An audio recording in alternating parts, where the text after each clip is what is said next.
Now we'll see there are different changes occurring when you can understand that a chemical reaction has taken place. For example, if there is a change of state, if there is change in color, if there is evolution of gas, if there is change in temperature.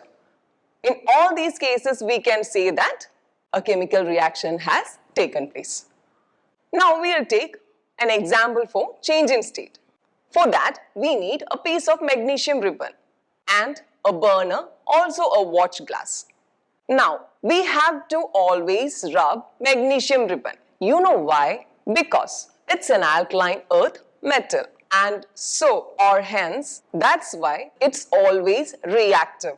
If we are going to rub it with sandpaper, the impurities on top of magnesium can be removed and it can be burnt effectively once exposed to a flame. So now with the help of tongs, we are going to expose this magnesium ribbon to flame and keep the watch glass underneath it. You can see something is deposited there, which is white in color, and that white powder is magnesium oxide. You know why this magnesium oxide is formed? This magnesium combines with the atmospheric oxygen to form magnesium oxide, which is white in color. There is a change in state occurring. That too happened due to a chemical reaction.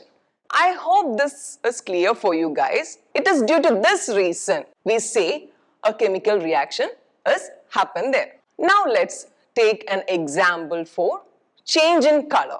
Alright, for this what we need is, we will take two test tubes, one containing potassium iodide and the other with lead nitrate. Alright, when mix them together. Just start pouring lead nitrate to the potassium iodide solution. As soon as it starts combining, we can see a yellow precipitate suddenly formed. Why is this happening? The color is due to the presence of lead iodide forming in the solution, which will later on get precipitate to the bottom of the test tube. Now we can conclude that by this change in color has occurred due to a chemical reaction which has been taken place between lead nitrate and potassium iodide.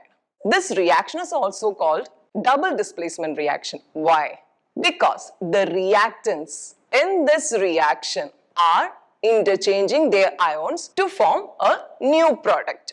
Now we can notice that there is two products that is formed due to the double displacement reaction. What are they? So the reactant was lead nitrate and potassium iodide, and the product formed is lead iodide and potassium nitrate. The yellow precipitate of this reaction is due to the formation of lead iodide. I hope this is clear for you guys, right? Now we'll move to another example which shows that evolution of gas and change in temperature occurs in a chemical reaction. Now let's see what's happening. For that, we'll take a conical flask and we'll add a few zinc granules to it, to which dilute sulfuric acid is added slowly. What can we notice? We can notice that bubbles are evolved in this solution, which is in the conical flask. You know why these bubbles are evolved? This shows a gas is formed there, which is hydrogen gas, and we know that they are odorless and colorless. So hydrogen gas along with zinc sulfate is formed there. And when we hold this conical flask, at the bottom we can feel it is hot. So by this we can notice two things are happening, which is evolution of hydrogen gas as well as change in temperature. So this too has happened because of chemical reaction which is undergone in the conical flask. I hope this is clear for you guys. So now we know what is physical change, chemical change and their examples.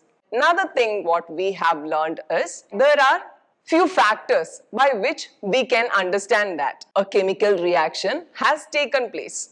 Also, we have gone through few examples demonstrating those changes.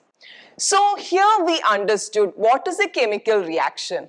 We can say as simple as that it's a combination of two chemicals when combined to form a new product. That is a chemical reaction. Hi everyone, I'm your educator. In order to watch high quality content videos, please download Stuid Learning app. Happy learning guys!